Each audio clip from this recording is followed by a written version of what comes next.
नमो अरिहन्ताणम् नमो सिद्धाणं नमो आयर्याणम् नमो वच्छायाणम् नमो लोये सव्यसाहुनम् मङ्गलं भगवान् वीरो मङ्गलं गौतमो गणी मङ्गलं कुन्दार्यो जैन धर्मोऽस्तु मङ्गलम् सर्वमङ्गलमाङ्गल्यं सर्वकल्याणकारकम् प्रधानं सर्वधर्माणां जैनं जयतु शासनम् जैनं जयतु शासनम् तीन भुवन में सार वीतराग विज्ञानता शिव स्वरूप शिव का नमः त्रियोग समारिके नमः त्रियोग समारिके। आप और हम यहाँ पर ये जानने की चर्चा कर रहे हैं कि वास्तव में हम सुखी कैसे हो सकते हैं, कि महापुरुष कैसे सुखी हुए, सतियां कैसे सुखी हुई और किसके बल से वो सुखी हुई, किसकी शरण में जाने से वो सुखी हुए। तो हम भी उसकी शरण में जाएं। तो किसकी शरण में जाना योग्य है और किस तरह से उस शरण में जाएं, किस तरह से उस शरण को ग्रहण करें, उस पर हम यह चर्चा कर रहे हैं परमात्म शरण के माध्यम से। परमात्म शरण में हमने पहले 6 चरणों पर चर्चा की थी, उसका एक और पाठ करेंगे, फिर आगे की चर्चा करेंगे। असरण जग में शरण एक शोधातम ही भाई, धरो विवेक हृदय में आशा पर की दुखदाई। सुख दुख कोई न बांट सके यह परम सत्य जानो, कर मोदय अनुसार अवस्था संयोगी मानो। कर्म न कोई देवे लेवे प्रत्यक्ष ही देखो, जन्म में मरे अकेला चेतन तत्व ज्ञान लेखो। पापोदय में नहीं साह का निमित्त बने कोई, पुण्योदय में नहीं दंड का भी निमित्त होई। इष्ट अनिष्ट कल्पना त्यागो हर्ष विषाद तजो, समता धर महिमा में अपना आत्म आप भजो। शाश्वत सुख सागर अंतर में देखो लहरावे, दूर विकल्प में जो उलझे वहले से न सुख पावे। दूर विकल्प में जो उलझे वहले से न सुख पावे, वहले से न सुख पावे। यहाँ तक हमने चर्चा की थी। यहाँ तक की चर्चा में हमने ये जाना था कि इस संसार में यदि कुछ शरण जाने योग्य है, जैसे रचना का नाम ही है परमार्थ शरण, की परमार्थ शरण कौन है, कि परमार्थ से यदि देखें तो वास्तव में शरण जाने योग्य है ये शुद्धात्मा ही है। ये शुद्धात्मा की ही शरण ग्रहण करने योग्य है, दूसरी और कोई भी शरण ग्रहण करने योग्य नहीं है। और हम विवेकवान हैं, बुद्धिमान हैं, पर्याप्त 6 ऑप्शन है, उससे विवेक के आधार पे, उस 6 ऑप्शन के आधार पर हमें निर्णय करना है वास्तव में कि ये जो शरण है वास्तव में क्या है, और हम किसकी शरण पाना चाह रहे हैं और किसकी शरण हमको पानी चाहिए। और ऐसा विवेक रखकर हम ये पर की आशा है, जो पर की आशा कह रहे हैं, पर की शरण में जाने की आशा, पर से कुछ करवाने की आशा, या पर का कुछ करने की आशा, ये सारी आशाएं, ये सारी इच्छाएं दुख का ही कारण है। वास्तव में इस जगत की व्यवस्था ऐसी है कि कोई भी किसी का सुख दुख बांट नहीं सकता, कोई किसी का सुख दुख ले नहीं सकता, कोई किसी को अपना सुख दुख दे नहीं सकता। ऐसी वस्तु व्यवस्था है। उस वस्तु व्यवस्था को हम जाने कि सत्य तो यही है वास्तव में कि कोई किसी का सुख दुख बांट नहीं सकता। जितनी व्यवस्था हो रही है जीव की, वो सारी कर्म के उदय के अनुसार हो रही है। कर्म के उदय के अनुसार अवस्था हो रही है, कर्म के उदय के अनुसार सारे संयोग मिल रहे हैं। कोई भी किसी भी तरह का संयोग दिलाने में, संयोगों को हटाने में, वियोग कराने में समर्थ नहीं है। यदि हम निर्णय कर लें तो हमारा कसाय भाव तुरंत चला जाए। हम खुद विचार करें, यदि हमने ये निर्णय कर लिया कि जितने भी संयोग हो रहे हैं, जितने भी वियोग हो रहे हैं, वो सब कर्म के उदय के अनुसार हो रहे हैं, हमारी जो भी अवस्था हो रही है वो कर्म के उदय के अनुसार हो रही है, तो हम किसको दोष देंगे? कि ना किसी को दोष देंगे, ना किसी का दोष देखेंगे। और जब किसी का दोष देखेंगे नहीं, तो किसी के प्रति कसाय भाव भी उत्पन्न नहीं होगा, किसी के प्रति कसाय भाव उत्पन्न नहीं होगा। और जब ये देखेंगे कि जितनी सारी अवस्थाएं हो रही हैं वो क्रमबद्ध अनुसार परिणामित हो रही हैं, जैसा उदय है उसके अनुसार परिणामित हो रही है, तो ना क्रोध होगा, ना मान होगा, ना माया होगी, ना लोभ होगा। कि ना तो दूसरे का दोष नहीं दिखेगा तो उस पर क्रोध नहीं करेंगे। और जब ये दिखेगा कि ये तो सब सब कुछ क्रमबद्ध रूप से परिणामित हो रहा है, जब जो कार्य हो रहा है वो कार्य उस समय होना था, उस समय उसकी ऐसी अवस्था थी, ऐसी व्यवस्था थी, तो बेमतलब का मान भी नहीं आएगा जो हम प्रति समय कर बैठते हैं। और जब हमें पता है कि जो संयोग वियोग हो रहे हैं वो कर्म के उदय के अनुसार हो रहे हैं, तो कर्म के उदय के अनुसार व्यवस्था हो रही है, तो हम मायाचारी करके किसी कार्य की सिद्धि भी नहीं करना चाहेंगे, यदि इन वस्तु व्यवस्था को जान लिया तो। और जब संयोग कर्म के उदय के अनुसार मिलते हैं, वियोग कर्म के उदय के अनुसार मिलते हैं, किसकी प्राप्ति को चाहें, किसका लोभ करें हम, किस संयोग का लोभ करें हम, क्योंकि संयोग तो कर्म के उदय के अनुसार मिलते हैं। इसलिए इस वस्तु व्यवस्था को जानने से चारों प्रकार की कसाय स्वयं ही नष्ट हो जाएगी। इसलिए वस्तु व्यवस्था हमको जानना है कि वास्तव में कर्म बहुत ईमानदार है, कर्म ना कुछ देता है ना कुछ लेता है। ये चेतन अकेला जन्मता है, अकेला मरता है। ये अकेला जन्मना मरना भी निमित्त अपेक्षा कथन कहा जाता है। वास्तव में तो ये चेतन आदि निधन है, ये तो आदि निधन वस्तु है। इसलिए तत्व ज्ञान को लेखो, तत्व का विचार करो। तत्व का विचार करने वाला ही सम्यक दर्शन का अधिकारी है। यदि हमको सम्यक दर्शन प्राप्त करना है, यदि हमको सम्यक दर्शन पाने की लगन लगी है, सम्यक दर्शन पाने की रुचि जागृत हुई है, तो तत्व विचार करो। पापोदय हो या पुण्योदय हो, पाप के उदय में जो वियोग हो रहे हैं या पुण्य के उदय में जो संयोग हो रहे हैं, वो सब उदय की व्यवस्था है। आज उदय है तो संयोग हो रहा है, कल वो उदय नहीं रहेगा तो संयोग भी नहीं रहेगा, क्योंकि संयोग जिसका हुआ उसका निश्चित रूप से वियोग भी होगा। इस प्रकार संयोग वियोग की व्यवस्था को भी हम व्यवस्थित रूप से दृष्टि में लें, अपने ज्ञान में लें। वास्तव में वस्तु व्यवस्था ऐसी ही है। और जब ऐसी वस्तु व्यवस्था को हम जानेंगे तो हमारी जो इष्ट अनिष्ट मान्यता है पर द्रव्यों में, वो इष्ट अनिष्ट मान्यता भी हमारी स्वयं चली जाएगी।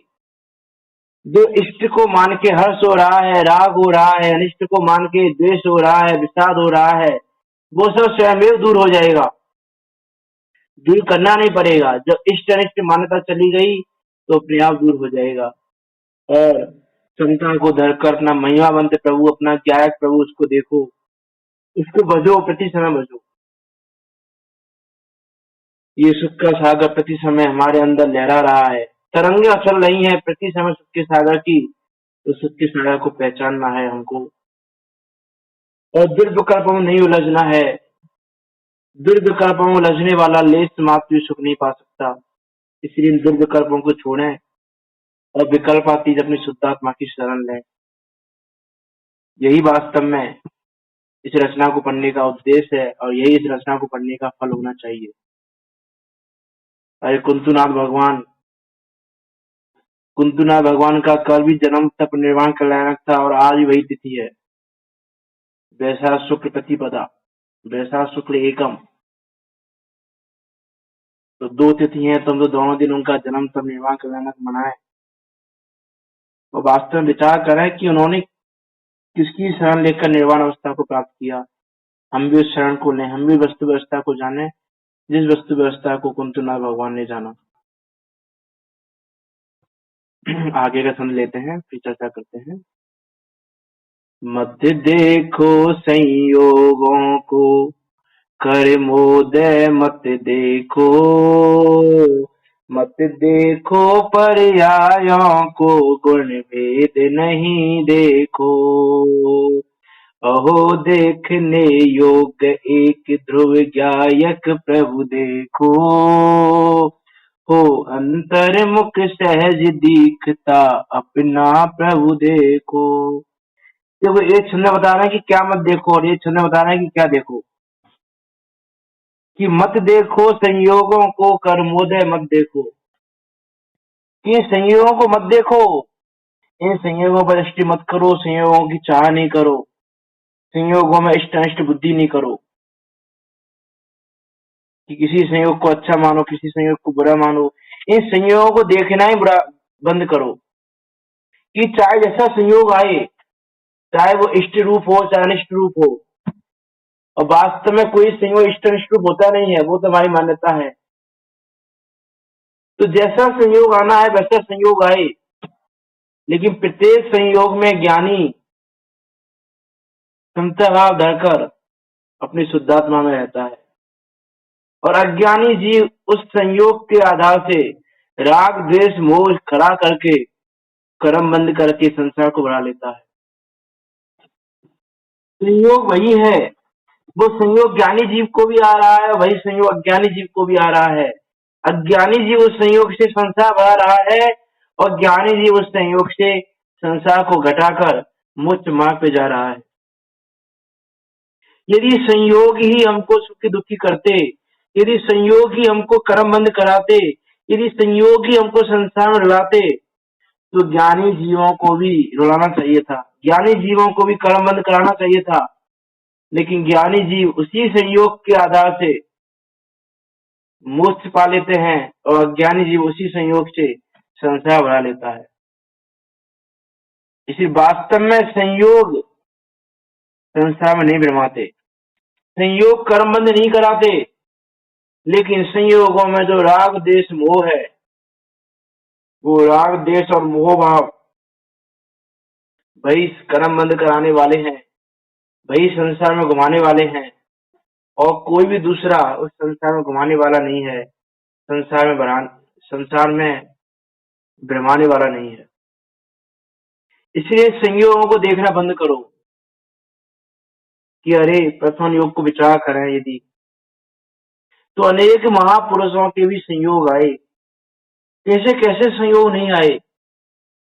अरे गज कुमार मुनि, कि गज कुमार मुनि के सिर पर जगती हुई सिरनी रख दी गई, वो कैसा संयोग होगा। अरे हमारा तो ऐसा कोई संयोग हमारे साथ है भी नहीं, जैसा संयोग महापुरुषों के साथ हुआ है वैसा संयोग हमारे साथ होता नहीं है। कि अरे गज कुमार मुनिराज के सिर पर जगती हुई सिरनी किसने रखी, उनके ससुर ने, उनके ससुर ने जगती हुई सिरनी रख दी, लेकिन उसके बाद भी वो अपनी धर्म आराधना से, अपनी धर्म साधना से, अपनी शुद्धात्मा से बाहर नहीं आए, उनका ध्यान डिगा नहीं, वो अपने धर्म आराधना से चिगे नहीं। उस संयोग में भी उन्होंने उस संयोग से रहित अपनी शुद्धात्मा को देखा, और हमारे साथ तो ऐसा कोई गंभीर संयोग भी नहीं है। हमारे जो संयोग हैं वो उन महापुरुषों के संयोग के सामने कुछ भी नहीं है। अरे हमारी सांसें ऐसी नहीं है कि जो मटके में हाथ की जगह सर को रख दे। विचार तो करो कैसे कैसे संयोग हुए। वर्तमान युग की प्रत्येक घटना विचार करके देखें कि अरे हमारे साथ ऐसा नहीं हो रहा कि गर्भवती अवस्था में किसी को जंगल में छोड़ दिया गया हो। सती सीता के जीवन विचार करें कि कोई दोष ना होते हुए भी, निर्दोष रहते हुए भी गर्भवती अवस्था में उनको जंगल में छोड़ दिया गया। कैसा संयोग होगा। लेकिन उस संयोग के काल में भी वो अपनी धर्म आराधना में अपनी शुद्धात्मा से हटी नहीं, किसी को दोषारोपण नहीं दिया। अरे यदि हम उनका जीवन पढ़ के देखें तो पता चले कि गर्भवती अवस्था में जंगल में छोड़ने पर भी उन्होंने राम के लिए क्या वचन कहे। क्या हम इस पर विचार कर सकते हैं कि इतना ऐसा संयोग दिलाने के बाद भी, ऐसा संयोग उपस्थित होने के बाद भी जो संयोग को दिलाने में निमित्त बना, उनके प्रति उनके क्या वचन निकल रहे हैं कि जिस प्रकार भय के लौकिक भय के कारण मुझे छोड़ दिया, उस प्रकार इस भय के कारण जिन धर्म को नहीं छोड़ दें, ऐसा उनसे जाके कहना। तो विचार करें कि संयोग के काल में भी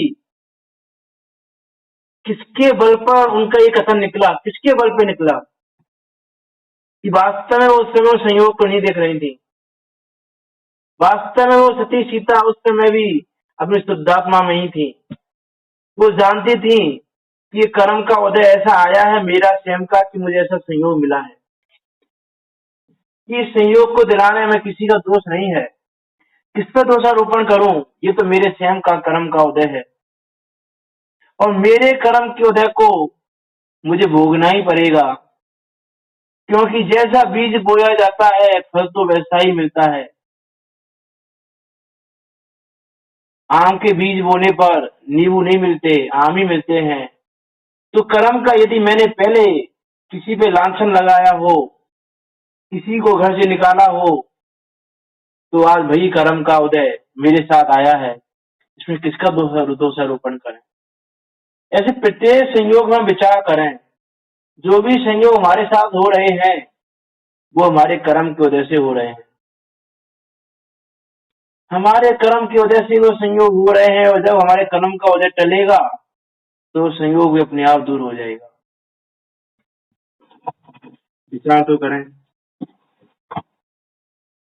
कि इन संयोगों में हम कर्मबंध कैसे कर लेते हैं और ज्ञानी जीव उस संयोग में भी किस प्रकार से उस कर्म से रहित होकर अपनी साधना को आगे बढ़ाते हैं, अपने मोक्ष मार्ग को आगे बढ़ाते हैं, अपनी मुक्ति को और निकट लाते हैं। इसीलिए ऐसा कोई भी संयोग आए, किसी भी संयोग में हमको दुखी नहीं होना, चाहे जैसा संयोग आ जाए। जब जो संयोग आए उस समय ये विचार करें कि महापुरुषों पे तो इससे भी भयंकर भयंकर संयोग मिले उनको, हमारे पास तो ऐसा कोई संयोग नहीं है। आप पूरे प्रसंग को उठाकर देखें किसके ऊपर कैसे कैसे संयोग मिले। कुलभूषण देशभूषण मुनिराज, उन पे कैसे कैसे उपसर्ग हुए। ये उपसर्ग के काल में भी वो अपनी धर्म साधना से, अपनी शुद्धात्मा से बाहर नहीं आए। ये जो उपसर्ग करने वाला उपसर्ग करे, ना उसके प्रति द्वेष है, ना उपसर्ग का निवारण करने वाले के प्रति राग है। दोनों ही बस उनको संयोग मात्र है। उपसर्ग करने वाला भी संयोग मात्र है, उपसर्ग का निवारण करने वाला भी संयोग मात्र है, और वो संयोग उनके कर्म की वजह से है। जिस समय पाप का उदय उस समय उपसर्ग हो रहा है और जिस समय पुण्य का उदय आया उस समय उपसर्ग का निवारण हो गया। नीराज आदिनाथ कि जब आहार नहीं मिल रहा है तो किसी को दोषारोपण नहीं कर रहे, उनका कर्म के उदय का विचार कर रहे हैं, और जब आहार मिल गया तो हर्षित नहीं हो रहे, किसी के प्रति राग नहीं कर रहे, कि पुण्य का उदय आया, कर्म का उदय आया तो आहार मिल गया, आहार की विधि मिल गई। और जब कर्म का उदय नहीं आ रहा था तो आहार की विधि नहीं मिल रही थी। तो फिर प्रतिमान योग की प्रत्येक घटना पर विचार करके देखें कि ये संयोग वास्तव में संयोग मात्र ही है। वो हमारा कुछ लेते नहीं और हमें कुछ देते भी नहीं। इसीलिए इन संयोगों को देखना बंद करें। मत देखो संयोगों को, कर मोदय मत देखो। कि कर्म का उदय आ रहा है, आने दें। कर्म के उदय का विचार करके अपनी शुद्धात्मा में लीन हो जाएं। अपनी शुद्धात्मा को देखें। वास्तव में ये संयोग कर्म का उदय देखने लायक नहीं है। कि जिस समय उपसर्ग हो रहा है उस समय उसको ज्ञेय मात्र जानकर कि ये तो मेरा ज्ञेय मात्र है, ये उपसर्ग मेरे ज्ञान में प्रविष्ट नहीं हो रहा है। अरे दर्पण के आगे अग्नि जलती हुई भी दर्पण में प्रवेश नहीं पाती, उसी प्रकार ये उपसर्ग, ये भयंकर भयंकर ज्वालाएं, पत्थर जो भी हो रहे हैं निजात पार्श्वनाथ के ऊपर कमट का दीप पत्थर बरसा रहा है, लेकिन वो पत्थर उनके ज्ञान में प्रवेश नहीं कर रहे। ऐसा वो जानते थे कि मेरा ज्ञान तो इनसे अलग ही है, ये तो सब बाहर बाहर हैं। अरे ये तो मेरे आत्मा को टच भी नहीं कर रहे, ये तो मेरे शुद्धात्मा को छू भी नहीं रहे हैं, ये तो बाहर की बाहर है। जैसे वो दर्पण के सामने अग्नि, तो दर्पण को छू भी नहीं रही है, उसे प्रवेश की बात तो दूर की है कि वो अग्नि बाहरी बाहर चल रही है। उसी प्रकार ये सारे ये जितने भी संयोग बन रहे हैं कर्म के उदय के अनुसार, वो सारे बाहरी बाहर रह रहे हैं, उनका किसी का ही मुझ में प्रवेश नहीं है। ऐसा जो जानता है वास्तव में वही वेद ज्ञान कर पाता है, वही वेद ज्ञान कर सकता है। वेद ज्ञान करना ही यही है कि ज्ञान ज्ञान में है और ज्ञेय ज्ञेय में है। ज्ञान ज्ञेय रूप नहीं होता और ज्ञेय ज्ञान रूप नहीं होता। इसी का नाम वेद विज्ञान है, इसी का नाम सम्यक दर्शन है, और यही मुक्ति का मार्ग है। इसी के माध्यम से जीव सिद्ध होते हैं। जो अनंत सिद्ध हुए हैं वो भी इसी विचार से हुए हैं, इसी व्यवस्था को जान के हुए हैं, इसी शुद्धात्मा की शरण में जाने से हुए हैं। इसलिए ना संयोगों को देखो, ना कर्म का उदय देखो। वेद विज्ञान की भावना पाओ कि वेद विज्ञान की भावना ही तुमको सिद्ध पद दिलाएगी। बिना वेद ज्ञान के आज तक कोई सिद्ध हुआ नहीं।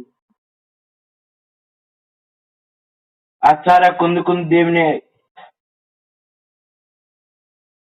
द्वारा रचित असमयसा परमागम में आचार्य अमृतचंद देव ने संभव अधिकार में एक करस लिखा, भेद विज्ञान तय सिद्धा सिद्धा ये किल केचन अस्यैव भाव तो बद्धा बद्धा ये किल केचन।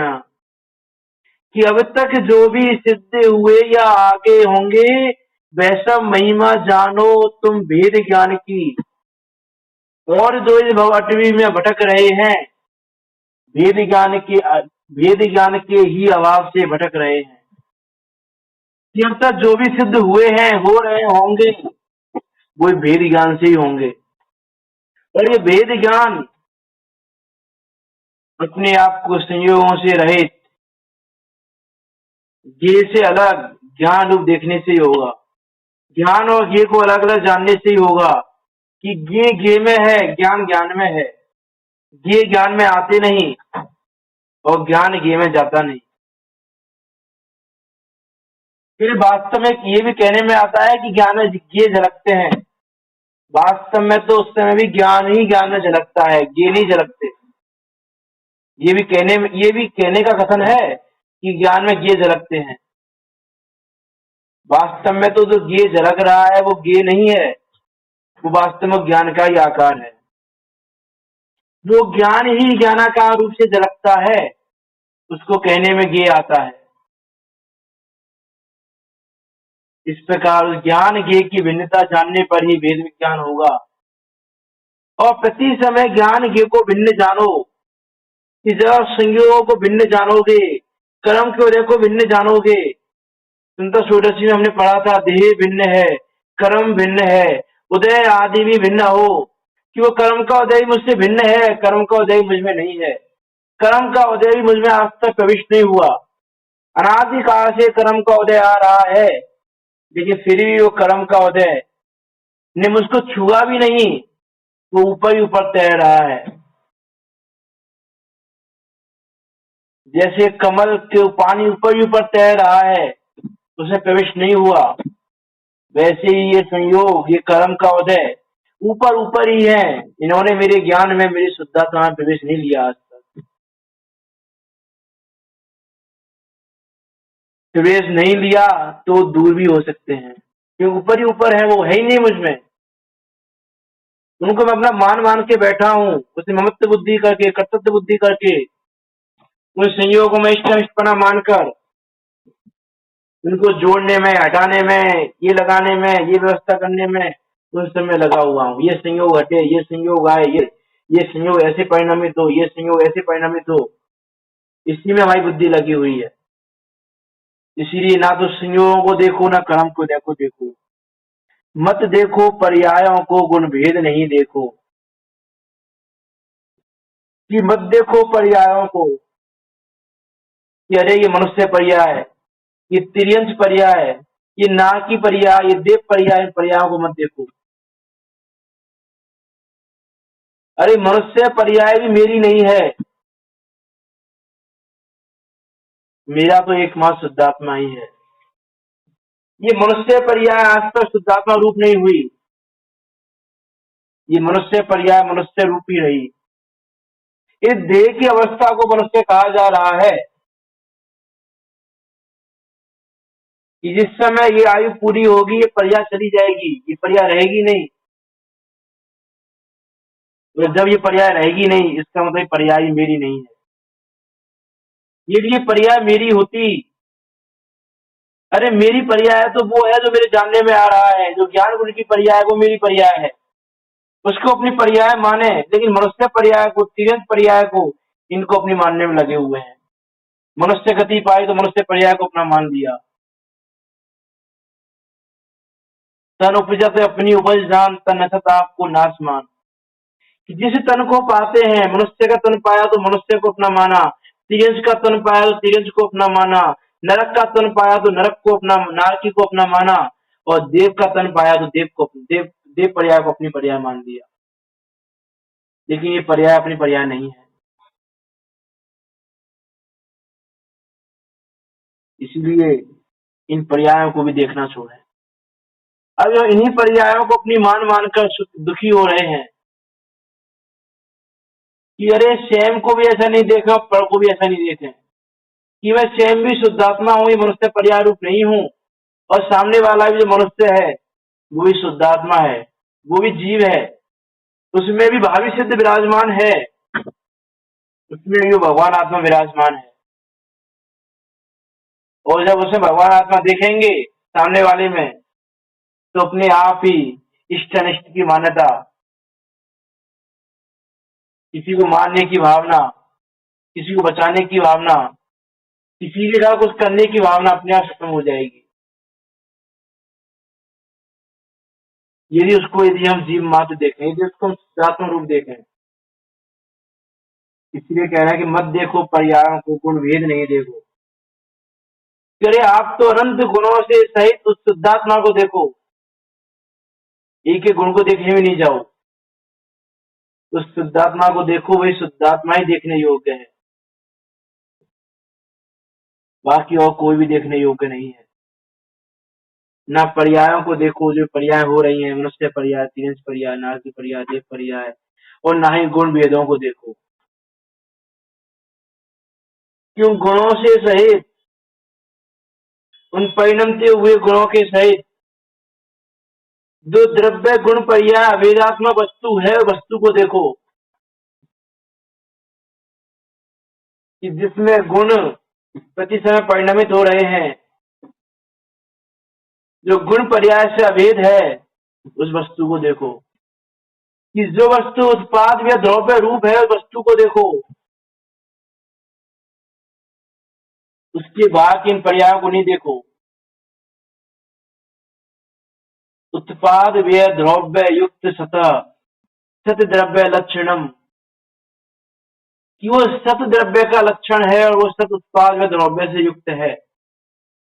तो उत्पाद या द्रव्य से युक्त उस शुद्धात्मा को देखो, वही शुद्धात्मा जानने योग्य है, वही शुद्धात्मा ग्रहण करने योग्य है, वही शुद्धात्मा की शरण में जाना योग्य है, बाकी और कहीं जाना योग्य नहीं है। प्रभु देखने योग्य एक ध्रुव ज्ञायक प्रभु देखो, कि उस ज्ञायक प्रभु को देखो जिसमें ज्ञान गुण और उसकी पर्याय प्रति समय झलक रही है, प्रति समय परिणमित हो रही है। उस गुण पर्याय से अवेद उस ज्ञायक प्रभु को देखो और कुछ देखने योग्य नहीं है। अहो देखने योग्य, कि देखने योग्य यदि कुछ है तो ये ज्ञायक प्रभु है, बाकी कुछ देखने योग्य नहीं है।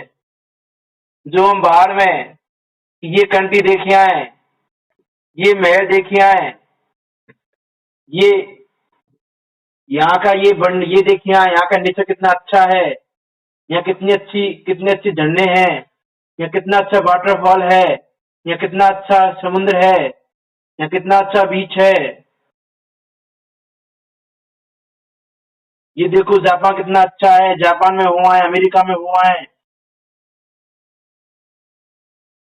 ये तो हम देखने की प्रति भावना बाहर है, बाहर की चीजें, ये हम निदान बंद कर रहे हैं इनको देखने का, और इसीलिए बार बार इस संसार में घूम रहे हैं। मैंने बताया था एक दिन पहले, बहुत दिन पहले बताया था शायद, कि यदि आप ये झरना देखना चाह रहे हो, यदि आपको ये झरना अच्छा लग रहा है, यदि आपके वाटरफॉल देखने की इच्छा हो रही है, तो प्रकृति ऐसी व्यवस्था करेगी कि आपको जल का जीव बना देगी। रहो झरने में, रहो वाटरफॉल में। अरे आपको यदि कोई महल देखने की इच्छा हो रही है, यदि किसी की ताजमहल देखने की इच्छा हो रही है कि ताजमहल देखिए आए, तो प्रकृति ऐसी व्यवस्था करेगी कि आपको पृथ्वी का बना देगी। रहो उसी में, उसी पाषाण में रहो अब तुम। इसलिए भाई अहो देखने योग्य, कि देखने योग्य क्या है इसका विचार तो करो, कि देखने योग्य यदि कुछ है तो वो ज्ञायक प्रभु है, वो ज्ञायक भगवान आत्मा है, वही देखने योग्य है, बाकी कोई भी वस्तु देखने योग्य नहीं है। हम अनादि काल से बाहर की वस्तुओं को देख कर हर्षित होकर उन्हीं पर्यायों को पा रहे हैं, दुखी हो रहे हैं। अरे हमको कोई पेड़ अच्छा लग रहा है तो हो सकता है वनस्पति का जीव बन जाए। इसी प्रति समय ऐसी इच्छा यदि हो तो उसी समय इच्छा को रोककर ये विचार करें कि देखने योग्य ये नहीं है भाई, ये रूप देखने योग्य नहीं है, देखने योग्य तो एक ही रूप है। यदि बाहर में कुछ देखने योग्य है तो जिनेन्द्र भगवान का रूप है, और अंतर में देखने योग्य है तो वो चैतन्य रूप है, और इसके अलावा तीसरा कोई रूप देखने योग्य नहीं है। उस चैतन्य रूप को देखने के लिए जिनेन्द्र का रूप आलम्बन है, इसलिए जिनेन्द्र का रूप देखने योग्य कहा। वो भी चैतन्य रूप को देखने के हिसाब से कहा कि चैतन्य रूप को देखना जिसका आधार है उसका कहा कि जिनेन्द्र का रूप भी देखने योग्य है, लेकिन और तो वहां का कोई भी रूप देखने योग्य नहीं है। इसलिए अहो देखने योग्य, कि देखने योग्य क्या है उसका विचार करें हम, तो देखने योग्य एक अपना ज्ञायक प्रभु है, दूसरा और कोई देखने योग्य नहीं है। इसीलिए ज्ञायक प्रभु को ही देखो, उसी ज्ञायक प्रभु को ही जानो, उसी ज्ञायक प्रभु के रूप पर ही रीझो, बाहर के किसी भी रूप पर रीझना नहीं, कि बाहर के रूपों पर रीझ कर हमने इस संसार बढ़ाया है, अनादिकाल से भ्रमण करते आ रहे हैं। इसलिए अब हमको बाहर के रूप से रीझना नहीं है, बाहर के रूप से भटकना नहीं है। अब हमको वस्तु व्यवस्था को जानकर, तो सबसे सुंदर रूप है एकत्व निश्चयगत समय सर्वत्र सुंदर लोक में। अरे आचार्य कुंद क्या कहें, कि कह रहे हैं कि लोक में सबसे सुंदर तुम्हारा ये समय है, तुम्हारा ये शुद्धात्मा है, और लोक में कुछ सुंदर नहीं है। इतना कहने के बाद भी हम लोक में देखने की इच्छा रखें, लोक की वस्तुओं को देखना चाहें तो हम मूर्ख हैं। कि सबसे सुंदर वस्तु हमारे पास है और हम बाहर में सुंदरता देखने में लगे हुए हैं। ये हमारी बहुत भारी मूर्खता है। इसी मूर्खता के कारण हम अनादि काफी संसार में भ्रमण कर रहे हैं। इसलिए देखने योग्य है तो एकमात्र ये ज्ञात प्रभु ही है और वही हमको देखना चाहिए। बाहर की कोई वस्तु देखने लायक नहीं है। इसलिए बाहर की वस्तुओं को देखने का जो हमारा राग है, वो राग भी इस साल ना भी छूटे तो उसको कम करने का प्रयास करो। यथाशक्ति जितना कम हो सके उतना कम करो।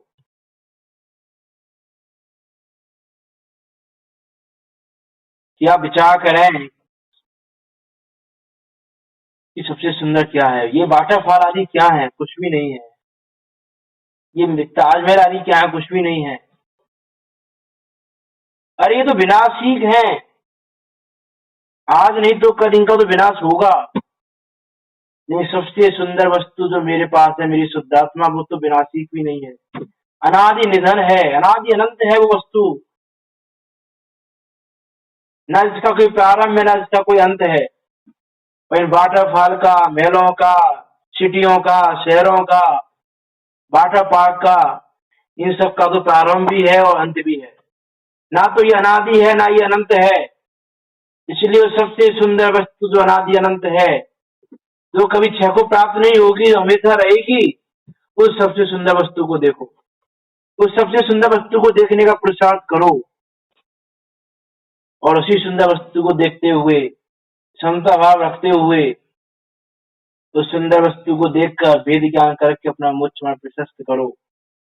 यही एकमात्र करने योग्य कार्य है और कोई दूसरा करने योग्य कार्य नहीं है। हमारा कर्तव्य मात्र यही है। बाहर का जितना कर्तव्य हमने माना हुआ है, घर का कर्तव्य, संसार का कर्तव्य, लौकिक जितने कर्तव्य हमने माने हुए हैं, वास्तव में वो हमारे कर्तव्य नहीं है। हमारा कर्तव्य का दूसरा करने योग्य क्या है तुम्हारे लिए? कि करने योग्य यदि कुछ है तो ये शुद्धात्मा जानने योग्य है, शुद्धात्मा की शरण लेने योग्य है, ये शुद्धात्मा देखने योग्य है। तो ये कार्य करो, ये कार्य तुम्हारे करने योग्य है। दूसरा और कोई भी कार्य करने योग्य नहीं है। इसलिए बाहर के सभी कार्यों को त्याग कर अपना पुरुषार्थ इस ओर हम तीव्र करें। इस शुद्धात्मा को देखने में अपना पुरुषार्थ लगाएं, शुद्धात्मा की शरण में जाने का अपना पुरुषार्थ करें और अपना मोक्ष मार्ग प्रशस्त करें। इसी मंगल भावना के साथ अभी की वाणी को विराम देते हैं। जिनवाणी स्तुति। निज निधि निज में बताई, यह अनंत उपकार है। उसके लिए जिन वाणी माँ को वंदना सत बार है, माँ वंदना सत बार है। गुरुदासा मई जिनवाणी माता की जय। महान जैन धर्म की जय। कुंतुनाथ भगवान की जय। शाश्वत सिद्ध क्षेत्र संवेद कर क्षेत्र की जय। ज्ञान कूट की जय। सभी को सादर जय जय। Thank you.